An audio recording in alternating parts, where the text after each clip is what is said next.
Cahaya Anak Lorong episod akhir, drama rantaian popular TV3 ini akhirnya melabuhkan tirai pada Khamis lalu dengan perakhiran yang penuh emosi dan kejutan besar.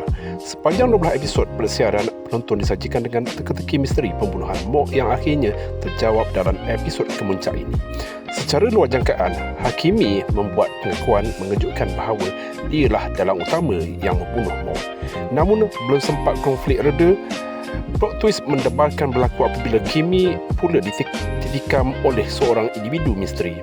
Situasi tegang ini menyaksikan keberanian Cikgu Amir lakonan mantap Izu Islam yang nekat untuk menuntut keadilan dan membongkar dalang sebenar di sebalik tragedi tersebut. Di sebalik debaran kes jenayah itu, pengarah berjaya mengimbangi emosi penonton dengan babak pertemuan semula yang menyayak hati antara watak Bat dan adiknya yang telah lama terpisah. Penakhiran ini mendapat pujian ramai kerana berjaya memberikan kepuasan, keadilan dan air mata kepada peminat setia. Bagi yang terlepas tayangan di TV, anda boleh menonton kesemua episod secara penuh dan percuma menerusi aplikasi tonton. Sekian dan jumpa lagi.